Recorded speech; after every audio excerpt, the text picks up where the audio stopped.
¿Qué tal amigos de Historia y Cultura CR? Aquí Lucius. Hoy me acompaña mi estimado amigo Mario Montero. Saludos a todos, mucho gusto. Mario ya se unió al elenco, ya tuvo una participación, ahí anduvo, yo lo anduve persiguiendo con revólver y todas las cosas. Bueno, hoy Mario está aquí para hablarnos sobre las leyes anticlericales, unas leyes proclamadas en Costa Rica en 1884 que terminó con bueno, llevó a expulsar al obispo de aquel entonces, Monseñor Tiel.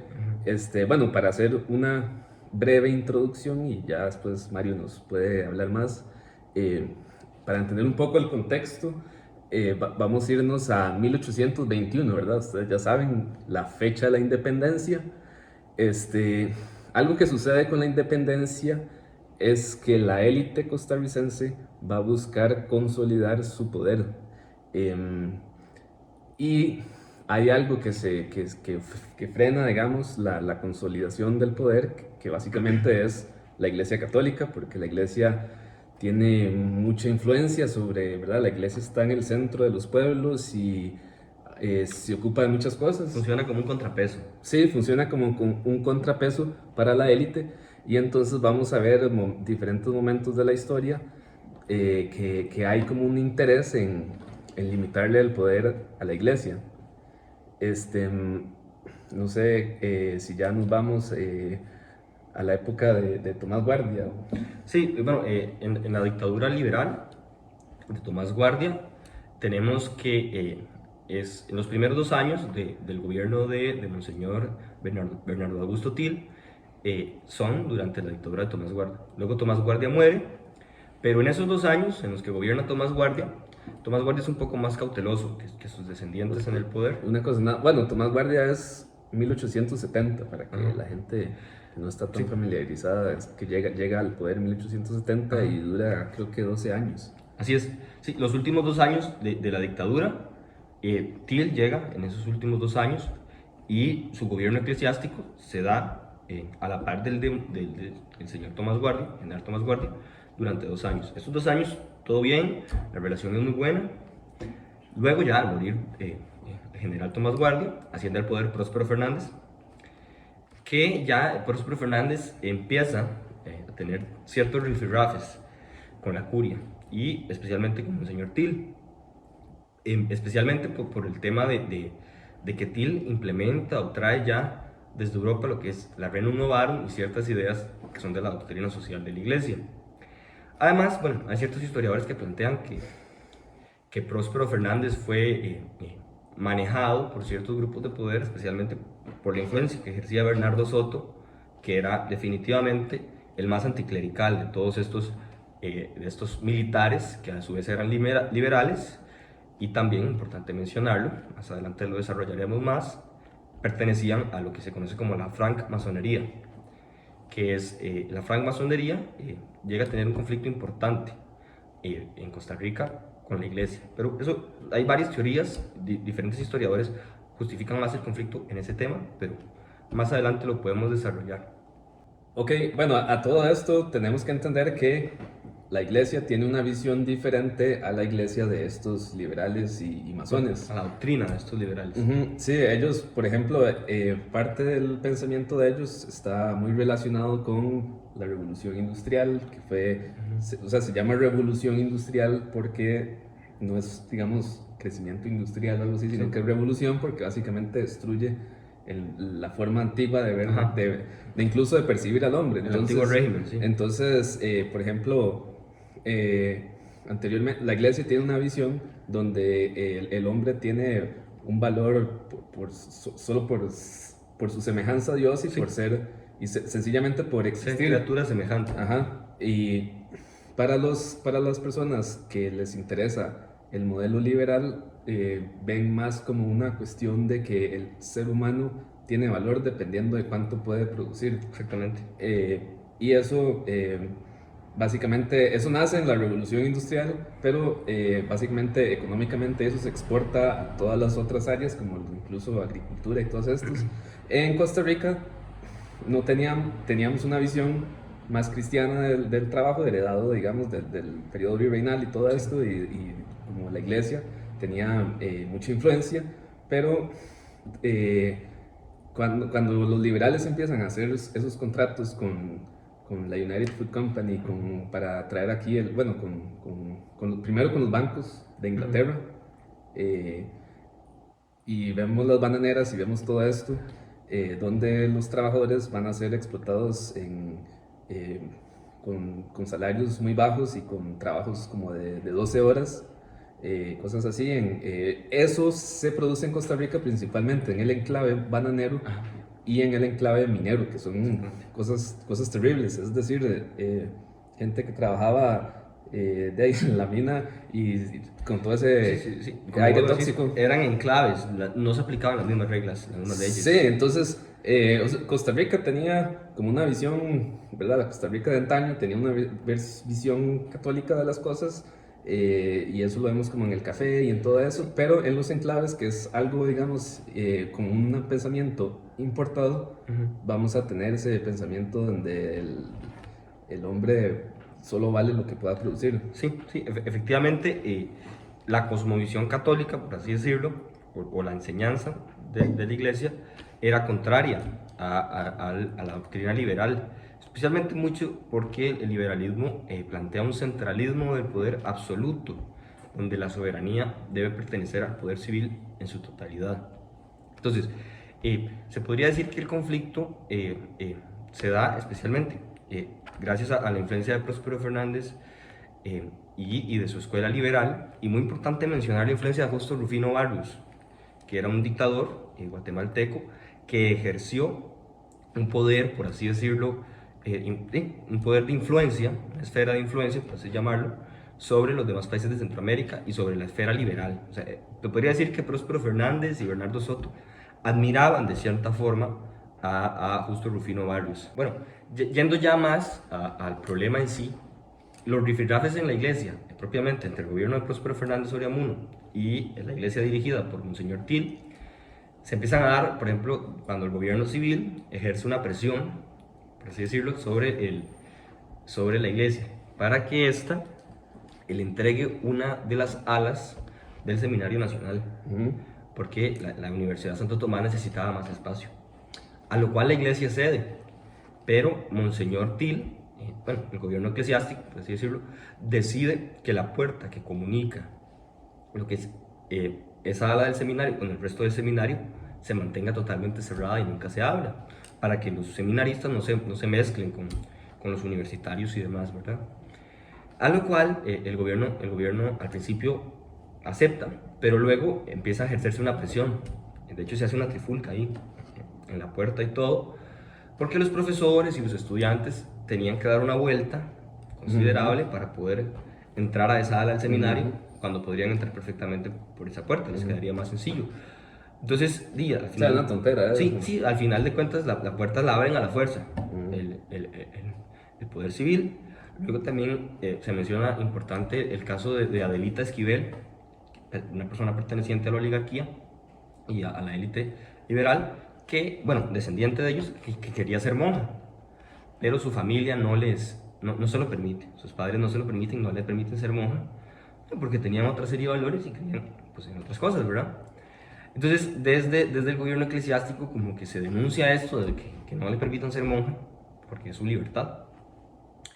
Y entonces ya aquí, con estos hechos, entre otros, empieza ya el conflicto, y una ley que se publica antes como de todo el combo, por así decirlo, de las leyes anticlericales, es la ley de las órdenes religiosas. Y dígame una cosa, y ahí no está también este duelo, famoso duelo de Eusebio Figueroa y León Fernández.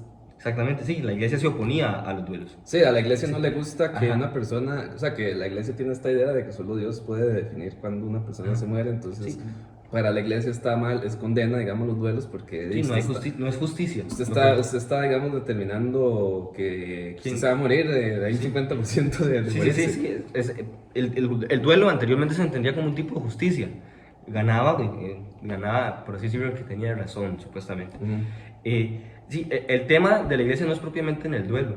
El problema no se da por eso, sino porque la iglesia se niega a permitir el entierro de Eusebio Figueroa, porque de Eusebio había Figueroa, muerto en un duelo.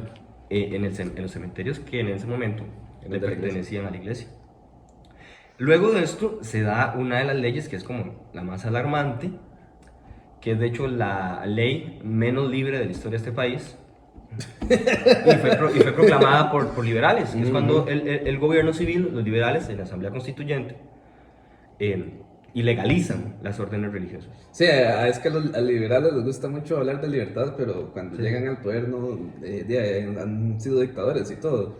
Y a la gente se le confunde un poco el término liberal porque la gente cree que el liberal viene un poco como de solo libertad, así, libertad de todo. Sin embargo, el término liberal realmente es un movimiento que busca liberar a la sociedad del antiguo sistema, el antiguo sistema feudal, y la iglesia es parte de eso. Es decir, Costa Rica se libró del rey, la monarquía y todas estas cosas con la independencia, y ahora está buscando la élite ver cómo se libra de lo que queda, que es la iglesia. Sí, igual, no se podría decir propiamente que en Costa Rica se aplicó literalmente un sistema feudal, porque el modelo aplicado en la totalidad del Imperio Español era el modelo castellano, donde todos los hombres eran hombres libres, no estaban atados a un señor feudal. Eso es muy importante de hablar. Hablaba Luis de que el liberalismo busca sustituir al antiguo régimen. Se podría decir así, hablando en términos teológicos, que el mayor pecado del liberalismo es que quita a Dios del centro y pone a la libertad absoluta en el centro de la vida humana. Sí, o también podemos decir que el régimen antiguo es teocéntrico y el nuevo es antropocéntrico. Exactamente. Y ese es el verdadero nacimiento de la modernidad. Exactamente. Hay gente que piensa que la modernidad es como tecnología, pero la modernidad no. Es, digamos, modernidad es... De pensamiento, filosófico. De que todo gira en torno al hombre. Exactamente, sí. Y bueno, al eliminar de esto, la iglesia plantea que realmente nunca se va a alcanzar la dignidad, porque si está por encima de mi libertad sobre la de otros, ya no hay como un sentimiento de que, pues, lo mencionabas vos, como la revolución industrial, valés lo que tenés, lo que logres. Sí, lo que pueda ofrecer. Entonces, en el régimen antiguo se entendía que todos los hombres eran iguales, tanto como eran similares a Dios. O sea, Dios los hizo a su imagen y semejanza. Similares no, semejantes. Es distinto, pero se podría decir que ahí está. Volviendo al tema de Costa Rica, especialmente, se publica esta ley, que es, como por así decirlo, la más polémica, es como la cachetada a la iglesia de parte del gobierno liberales, que prohíben las órdenes religiosas. Les quitan como su entidad, por así decirlo, jurídica. Y no sé, para la gente tal vez que no sepa como qué incluye eso. Sí, bueno, las órdenes religiosas son lo que podemos entender como los jesuitas, los dominicos, los franciscanos, y además de que las prohíben, las ilegalizan, borran de la historia o anulan todos los votos. Por eso es que se dice que es la ley menos libre de la historia de Costa Rica, que fue hecha por liberales, porque eliminan el principio de autonomía de la voluntad de esas personas de querer ser religiosas. O sea, les obligan básicamente a dejar de ser religiosas porque han anulado sus votos. Entonces, ya a esas personas no importa su libertad, porque ellos por libre decisión propia eligieron ser religiosos. Entonces la ley viene y les dice, no, ya ustedes no son religiosos. ¿Por qué? Porque ya a mí me da la gana, porque así es la ley. Entonces, definitivamente se puede decir que es la ley menos libre de la historia de Costa Rica, porque atropella el concepto legal que conocemos. Bueno, yo soy estudiante de Derecho, el concepto que se conoce como autonomía de la libertad. Que bueno, es un concepto medianamente liberal, pero eso no es importante en este momento. Y sí, esa es como la ley más alarmante. Luego expulsan a los jesuitas. El gobierno liberal expulsa a los jesuitas y posteriormente expulsa a Monseñor Bernardo Augusto Til. Ya al haber expulsado a Monseñor, se publican las leyes liberales, las leyes anticlericales, disculpen. Y cuéntame una cosa, Mario, ¿qué impacto tiene esto en cuanto a actividades religiosas en espacios públicos, como por ejemplo procesiones? Ok, sí, bueno, sería bueno empezar como para aclarar que la primera ley anticlerical fue el 18 de julio, que es cuando se expulsa a Monseñor Til y a los jesuitas. Luego viene ahora, hablando de espacios públicos, el 19 de julio, que es la nacionalización, bueno, o incautación de los Los cementerios. cementerios, ajá. Que, bueno, al Estado no le importó el esfuerzo que había hecho la iglesia o el esfuerzo que había hecho la gente trabajando toda su vida para luego donarle esas tierras a la iglesia, al Estado no le interesó. Ok, ok. Y luego tenemos la que mencionábamos antes, la prohibición de las órdenes religiosas, Ujú.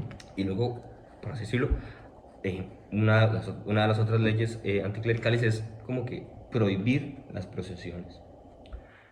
No, no eran prohibirlas propiamente, había que pedir permiso Ok, ok. al Estado central para poder hacer procesiones. Lo que pasa es que esto es un poco polémico, Ujú. porque ya se hacía.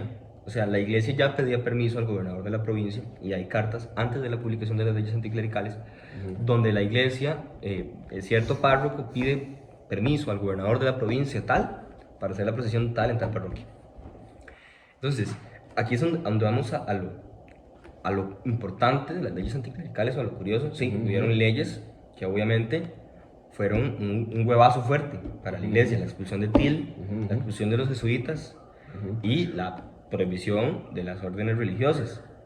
Pero otras leyes fueron, por así decirlo, simbólicas, porque eran cosas que ya se hacían. Ok, ok. Entonces, realmente esto fue, eh, como los liberales, vos bien lo decías al principio, buscaban consolidar su poder y demostrar que nadie estaba por encima de ellos. Ujú. Sí, el gobierno, la élite. Ajá, la élite liberal propuso, lo que buscaban era con la afirmación de estas leyes, la concreción de esas leyes, la publicación de estas leyes, demostrarle al pueblo que ellos eran el poder y que ya la iglesia no, y que entonces el poder máximo era el Estado central. Ujú. Entonces, básicamente fue como una demostración de fuerza a la población y por supuesto a la iglesia. Porque, por ejemplo, otras leyes clericales era expulsar a los religiosos de la educación. Y ajá, que eso me gustaría saber como, porque digamos la iglesia tenía mucho un rol en la parte de educación y en la parte de salud.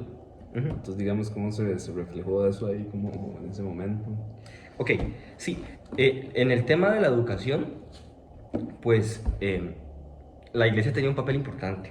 Sí, digamos. Incluso en las escuelas del Estado. Sí, sí, y bueno, algo que nada más quería mencionar antes de que usted diga eso es que en Costa Rica, pues las instituciones son, son católicas.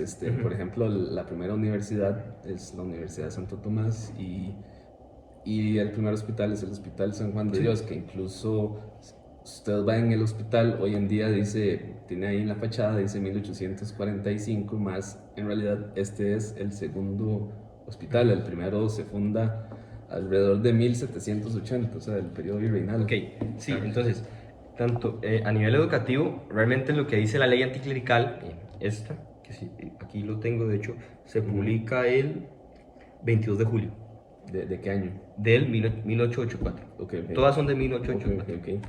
Entonces, lo que dice básicamente la ley es como que se expulsa al clero de tomar injerencia en la enseñanza de los centros del Estado. O sea, los colegios que eran, por así decirlo, pertenecientes a la iglesia propiamente, privados, por así decirlo, no tuvieron afectación. Pero se vieron afectados anteriormente porque estos colegios eran regidos por las órdenes religiosas. Y si recordamos anteriormente, las cancelaron. Sí, sí. Entonces básicamente ahí se borra mucho porque todavía ni siquiera existe, digamos, el liceo de Costa Rica, Ajá. no existe la escuela de señoritas. No existe. No, o sea, ¿qué pasa con la educación entonces? Sí, bueno, habían profesores obviamente también que eran parte de los laicos, obviamente, pero lo que sucede con estas leyes es que también vienen a ser como las anteriores, porque se vuelven simbólicas. O sea, al ratito de publicarlas, los padres se molestan, o sea, la población civil se molesta mucho. Ya estaba molesta, muy molesta, pero especialmente por esto, porque a los padres les gustaban que los sacerdotes, el clero, les enseñaba valores a los niños. Entonces, si bien sobre el papel era ilegal, el clero al ratito volvió a las escuelas. Sí, porque sencillamente no había como forma de reemplazar eso, digamos, o sea, muchos de estas personas hacen eso por valores cristianos y digamos, usted tiene un profesor o lo que sea y ya usted tiene como que tiene que tener más salario y Sí, todas estas cosas y esas estructuras cuesta mucho montarlas, digamos, sí. el sistema educativo no se hace de un día para otro. Realmente lo que enseñaba el clero generalmente era doctrina, la doctrina cristiana y las buenas usanzas, los buenos modos. El Estado también se veía beneficiado de eso, porque obviamente el Estado era culturalmente católico y se veía beneficiado porque incluso en la doctrina cristiana se legitima o se enseña el respeto al poder, el respeto a las leyes, o sea, entonces el Estado posteriormente se da cuenta de que esto le beneficia. Entonces el clero vuelve a las escuelas al ratito. Y como el trivium y el quadrivium, como esas clases, esos son, digamos, el trivium son, para que la gente sepa, digamos, son materias relacionadas con la gramática, con la expresión oral, y no me acuerdo cuál era la otra. Exactamente. El quadrivium creo que le llaman las artes matemáticas o algo así, sí. porque una es geometría, hay una que es astrología y otra que es se me están olvidando, pero son parte, el trivium y el quadrivium Sí, eso viene parte del plan de estudios que diseña Santo Tomás de Aquino. sí, o que sea, es medieval, principio digamos. se enseña como lo que es como la ética, luego la matemática, porque la matemática no es subjetiva ni nada, entonces es práctica. Sí, digamos, es para como que la gente sepa que no. Y no ya es... luego, después de eso se enseña la moral, que eso es ya la filosofía propiamente. Entonces se prepara como mentalmente a los niños para que ellos lleguen ya luego, cuando ya empiecen a razonar la moral, ya estén listos con la matemática, porque ellos piensan que para entender la razón hay que entender la matemática. Sí, que es una sola cosa. Bueno, otra es la aritmética, es otra. Exactamente. De hecho, el primer libro publicado en Costa Rica, que de hecho es para la Universidad de Santo Tomás, es de aritmética. ¿Quién lo publicó? Bachiller Osejo. Ajá, Osejo, sí. Viendo a como las repercusiones que esto tiene sobre la sociedad, tenemos que la gente se molesta porque quitan al clero de las escuelas y el mismo gobierno se da cuenta que necesita los valores que enseña el clero para concretar su poder. Sí, porque la iglesia no solo tenemos que verlo de una forma antropológica, que la iglesia le da a la gente como un norte, como una visión de la vida. Y como lo mencionaba anteriormente, o sea, se enseñaba el respeto a las leyes, el respeto al poder civil, a los gobernantes, que era muy importante para el Estado. Y además se enseñaban los valores y la idiosincrasia católica de nuestro pueblo, que hasta ese momento. Luego viene el otro tema polémico, que ya lo mencionamos un poquito muy por encima, que eran los cementerios. Realmente se quitan por lo que vos mencionaste, el señor que no quisieron enterrar por un duelo. Eusebio Figueroa, pero también porque la población extranjera no se permitía que se enterraran en los cementerios católicos. Que no eran católicos. Y eran muy amigos de los liberales porque eran gringos, eran ingleses, etc. Lo cual, esta ley se dice que se publica con esa razón, pero otra vez vamos a ver que es meramente simbólica, porque ya se había publicado anteriormente un decreto en el cual se establecía que se tenía que eran 20 por 20 varas en todos los municipios. Bueno, en ese tiempo no eran municipios, en todas las villas había que ser un territorio de 20 por 20 varas para que se enterraran ahí a los extranjeros. Ok. Entonces ya ahí vemos cómo ya el Estado había solventado muchas de las leyes anticlericales que luego promulga, porque realmente lo que se quiere es demostrar, obviamente, nuevamente lo repito para que quede claro, lo que buscan las leyes anticlericales es demostrar que el Estado tiene más poder que la iglesia. Y qué curioso que diga eso, porque uno va nunca había pensado eso, honestamente, y cuando uno va al cementerio general hay un montón de extranjeros, digamos. Sí, antes, pero por ejemplo... sí, a partir de ese momento, los que se mueren ya entrando en 1900, ya ahí ya están, digamos. Sí, pero hay también tener algo muy claro, que atrás del cementerio general está el cementerio judío.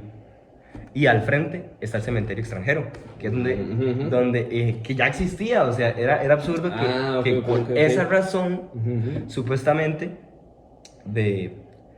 ¿cómo te digo? De imponer o sea, que esa fue la razón para quitar los cementerios, que permitieran enterrar a extranjeros. Okay, Pero ok. ya eso se había solventado. Sí, porque ya estaba el otro. Sí, ya se había hecho otra ley. Entonces, lo repito nuevamente para que quede claro, las leyes anticlericales son una maniobra del Estado para demostrar que es más poderoso que la iglesia.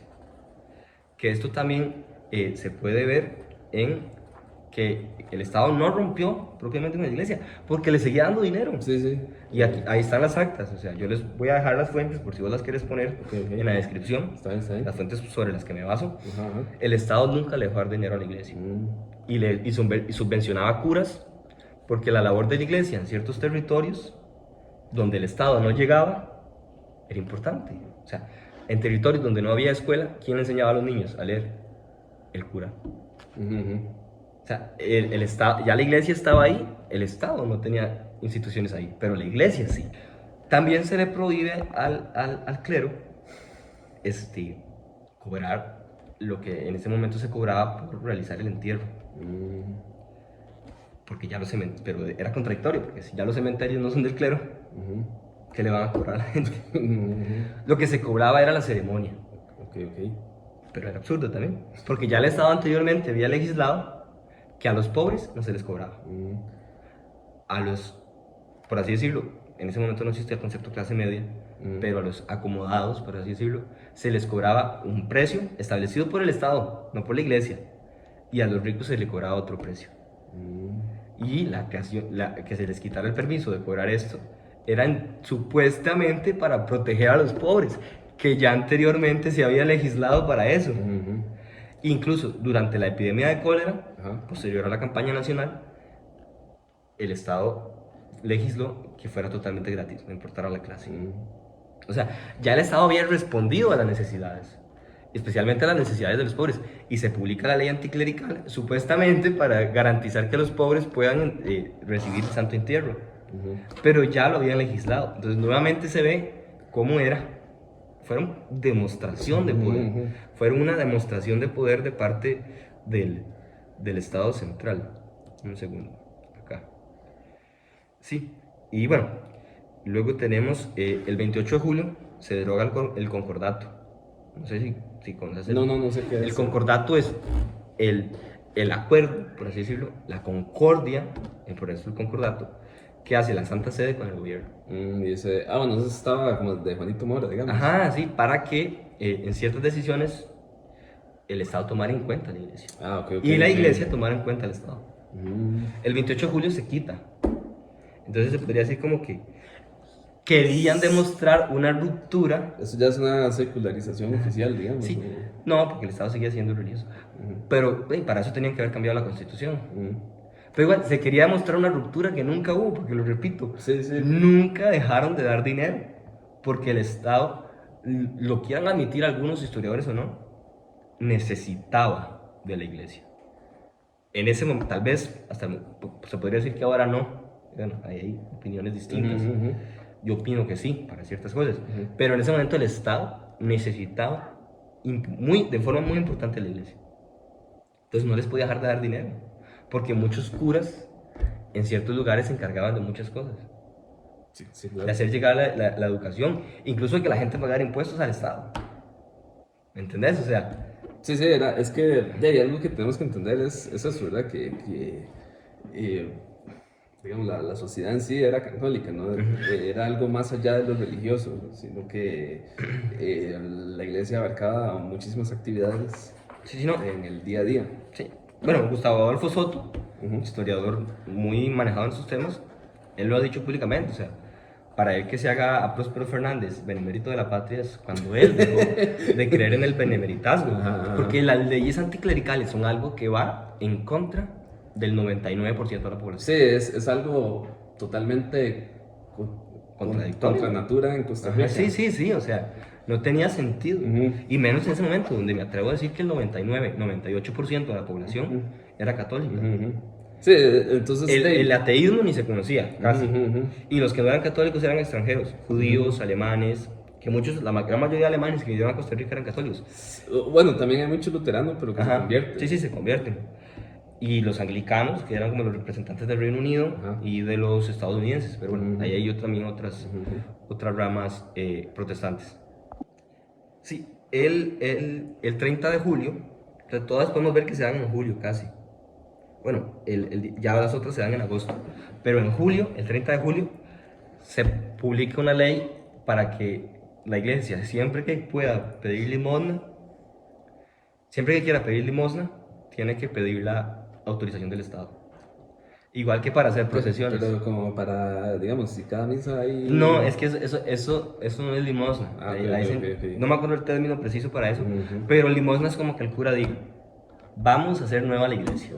Entonces vamos a recolectar fondos. Ah, ok, ya. Sí, Vengan sí, a dar sí, lo sí, que sí. quieran. Como lo que se hizo para construir las ruinas de Cartago, que al final nunca se pudo. Bueno, todas las iglesias Ajá. antiguas de Costa Rica han sido... Con limonas. Sí, como que el Donativos. pueblo... Limón es donativo. O turnos y eso, Ajá, como... exactamente. Eso era parte de las limonas. Entonces, el Estado... El Estado liberal. ajá, el Estado liberal, por así decirlo. Pero que creen que cada quien haga lo que quiera, Y sí, supuestamente liberal. Sí, entonces proponen esto, que para pedir limonas hay que pedir permiso. Ujú. Entonces, para que la gente done, básicamente tiene que poder establecer ese donativo, la iglesia tiene que pedirle permiso al Estado Ujú, para que la gente pueda donar. O sea, la gente no puede donar porque sí. ujú. Tiene que haber una autorización previa. Libertad. Sí, sí, sí. Sí, Está el entonces... Estado ahí sí. controlando todo, o sea, está... Sí, sí. Bueno, creo que hay que aclarar aquí por si alguna gente que nosotros no somos marxistas, ni mucho menos. Hablamos del liberalismo anticlerical. Sí, y digamos, también quiero, una de las razones por las que le dije a Mario que si nos podía hablar de este tema es porque precisamente la gente tiene esta dualidad, ¿verdad? Entre comunismo y, o sea, si no es comunismo y capitalismo liberal. Sí, Y sí, en no es una a realidad- la otra, Sí, sí, supuestamente. sí, no es una a la otra, y o sea, la vida no funciona así, ¿verdad? El que piensa eso, le aconsejaría como que investigue un Definitivamente. poco más de la historia porque en realidad hay muchos sistemas en medio, Ujú. hay economías mixtas y muchas veces los liberales, digamos, citan... Los liberales y los comunistas suelen hacer lo mismo y es como que buscan un ejemplo de un país y dicen, es que este es comunista y vea qué bien, y los liberales van, este país es liberal y vea qué Sí. bien. Y en realidad muchos son como una economía mixta. Claro, es como que ahora solo se entiende esta dicotomía entre derecha e izquierda, que antes no era así, Ujú. realmente. Eh, y bueno, aquí podemos pasar también a que nuevamente estas leyes eran simplemente una imposición de poder del Estado sobre la iglesia, porque tanto en las leyes que se hacen para que la iglesia tenga que pedir permiso para hacer procesiones, y permiso para pedir limosnas era algo que ya orgánicamente se daba antes de la publicación de la ley. O sea, la ley era innecesaria. Hay cartas mucho anteriores a la publicación de la ley donde cierto párroco pide permiso para hacer cierta procesión. Cierto párroco pide permiso para hacer cierto turno o para organizar cierta limosna. O sea, que eran leyes que venían a establecer algo que ya orgánicamente, culturalmente, ya la iglesia hacía. La iglesia hacía sin que la ley se lo pidiera, por respeto a la autoridad civil. Entonces decía, señor gobernador, vamos a realizar tal procesión, tal día, de la calle tal a la calle tal. Listo. No, incluso yo digo que la iglesia era precavida, no iba a salir un día así nada y Sí. sin que la policía estuviera avisada ni nada. O sea, Me imagino que eso viene un poco como de que el obispado costarricense... vos sabes que me parece que eso se da incluso hasta en el virreinato, Ah, ¿en serio? donde las ciertas Sí, sí, yo parroquias creo piden que- yo creo que permiso sí, yo creo que sí, para sí, no sí, sí. generar un desorden social. Sí, porque a veces habían choquecillos ahí entre el gobernador y la iglesia. Sí, no, puede que ese día entrara un acto de Sí, ganado sí, a la sí, sí, ciudad sí, sí, sí. y de la nada el acto de ganado en la procesión. Entonces ya estaban acostumbrados a avisar. Sí, había que avisar para que no pasara nada. Entonces, ya se hacía y Pero- desde hace mucho. Entonces, eso es muy interesante, como nuevamente son leyes que realmente se crean sobre el papel, pero eran innecesarias porque ya eran cosas que se daban. Y luego, otra de las razones por las que el Estado que se quiso apropiar de los cementerios y otro de los argumentos que dio fue por soberanía. Soberanía. Y luego le daba gigantescas cantidades de tierra a la United.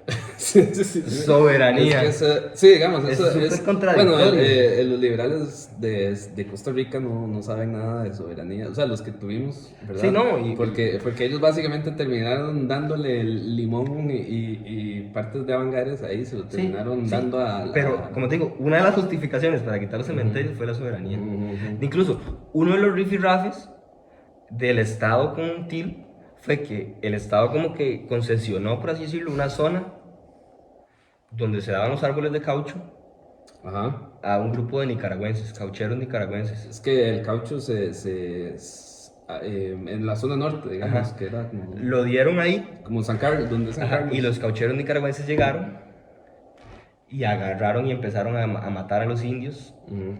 de forma brava, Ujú. o se los llevaban para Nicaragua, Sí, sí, sí, sí. que en Nicaragua era ilegal la esclavitud, sobre la ley, Ujú.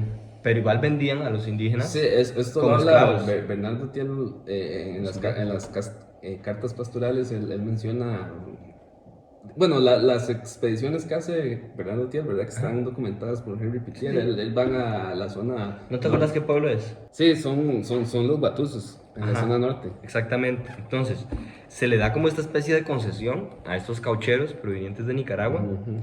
Entonces ellos empiezan a hacer ahí Alardes. pillerías, básicamente, contra la población batuso Ujú. y a llevarse incluso algunos para territorio nicaragüense a venderlos como esclavos. Ujú. Conste, esto era ilegal y no queremos decir que fuera promovido por los nicaragüenses ni por el Estado nicaragüense. Eran en específico estas personas Ujú. que vendían esclavos de forma ilegal. Ujú. Y la gente que tenía esclavos en Nicaragua también los tenía de forma ilegal, porque la esclavitud se abolió en toda Centroamérica en 1824, si no me equivoco. Ujú. Sí, sí. Eh, entonces esto es interesante y Monseñor Til se expresa en favor de los guatusos y se queja contra el Estado porque el Estado no actúa Mm. para garantizar el bienestar de los guatusos. Entonces, concluyendo como el tema de las leyes anticlericales, se puede decir así, en síntesis, fue el Estado civil, el poder liberal, la élite liberal, eh, demostrándole a la sociedad civil, al pueblo en general, que no había nada igual de poderoso que él era el poder máximo. Porque como lo mencionamos al principio, existía un contrapeso. La iglesia funcionaba como contrapeso. Ya no. El Estado quería mostrar eso. Yo soy el Estado. Nada está por encima de mí. Y bueno, nada más para ir concluyendo este tema. Vas Un a... pequeño inciso, Ajá, ajá, ajá, disculpa claro, que te interrumpa. claro. Nadie está por encima de mí, ni nada está igual a mí. Todos están por debajo de mi autoridad. La iglesia, los laicos, todos. O sea, no era que estuvieran encima, ni que estuvieran igual, es que nadie estaba igual que él. Todos tenían que estar relegados al Estado. Y bueno, algo curioso también en esa parte que usted dice que es como simbólico, digamos, el Hospital San Juan de Dios antes tenía, digamos, un acabado gótico. Así como los góticos es como, no sé si suena poco profesional, pero como con piquitos. Sí, sí, sí. Digamos, como con triángulos. Por así decirlo, similar a la iglesia. Sí, sí, similar a una iglesia gótica. Sí, y como así la Coronado, era, para que la gente se haga una idea. así era el San Juan de Dios y los liberales decidieron hasta cambiar eso, digamos, Sí, sí. que tuvieran un acabado diferente. Y al Estado entonces le gustaba implementar mucho la arquitectura clásica o neoclásica. Sí, estilo como victoriano, más o menos. Sí, no, digamos, lo victoriano es otro, digamos que también es parte del tema de la influencia extranjera, influencia inglesa, digamos, también podemos decir que el victoriano es algo invasivo, por así decirlo, aunque Sí, ya... me parece que el neoclásico es como más a los franceses. Sí, sí, sí, por ejemplo, el neoclásico, bueno, ya existía el Palacio Nacional, pero parte o sea, el lenguaje arquitectónico de los liberales va a ser el neoclásico. Sí, sí, también como... En realidad es bonito, digamos, hay que dejárselo. por supuesto. Digamos, el Teatro Nacional es Claro. una de las máximas expresiones del liberalismo. Incluso tiene, por ejemplo, esta Marianne, que es como una personalización de la Revolución Francesa, por así decirlo, es una mujer y está pintada en el teatro y es bastante, incluso lleva cierto libertinaje porque está con sus pechos al aire y está tomando, está como con algo, está tomando algo. Ahí va a poner el video. ¿Qué vas a decir? Sí, no, bueno, en Marianne, como vos decís, es el símbolo de la libertad. El símbolo de la libertad de la Revolución Francesa. ¿Dónde nacen las leyes anticlericales? En Francia. En Francia. Con la Revolución Francesa. Sí, que ahí sí se da una revolución, la guerra de la Vendée y demás. Pero eso es bueno, antes de concluir también, hay un tema muy importante, ¿verdad? Es que los liberales también hacen una reforma educativa donde le va a quitar a Costa Rica la universidad, ¿verdad? Ellos dicen que la universidad no funciona bien y ellos dicen, vamos a cerrarla, no es un cierre, es una clausura, ¿verdad? Que es como que la vamos a cerrar temporalmente, pero ese temporalmente dura casi 50 años. Sí. Hasta que aparece otro católico, Rafael Ángel Calderón Guardia, y ahora sí dice, vamos a volver a abrir la universidad. De hecho, hay momentos en el gobierno de Rafael Ángel Calderón Guardia que se habla de la reactivación e incluso por un tema ideológico no volvieron a usar el nombre Universidad de Santo Tomás, pero incluso ellos mantienen el mismo escudo. El escudo que tiene la UCR ahorita es el mismo escudo de la Universidad de Santo Tomás. Sí, y me parece que el lema. Sí, también el lema. Entonces, bueno, Costa Rica va a tener este periodo. Costa Rica va a tener este periodo donde la iglesia se le limita mucho sus actividades y de 1884 básicamente a 1942 cuando Rafael Ángel Calderón Guardia deroga las leyes anticlericales. Y para la próxima vez, si usted está dispuesto a acompañarme, no, Mario,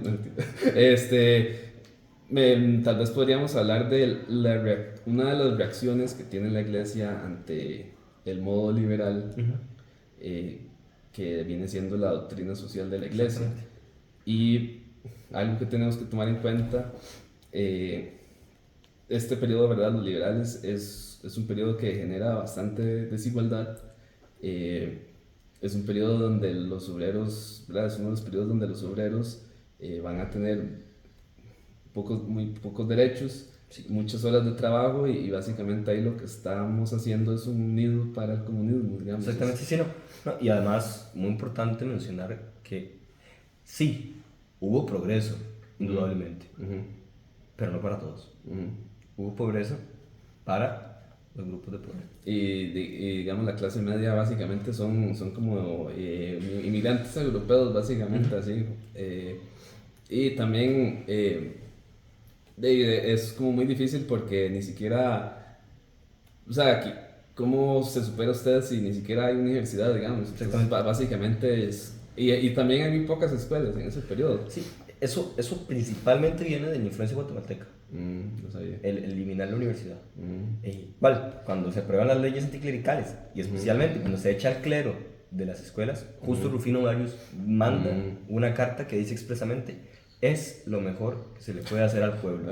Okay. Sacar a los curas de las iglesias. De hecho, uno de los últimos dictadores de Guatemala, anterior a Arbenz, viene como de esta misma línea de los liberales guatemaltecos que le dicen: ¿por qué usted no promueve las escuelas? Entonces dicen: ¿para qué van a estudiar los pobres? Así lo dijo literalmente: ¿para qué van a estudiar los pobres? Entonces viene de esta línea.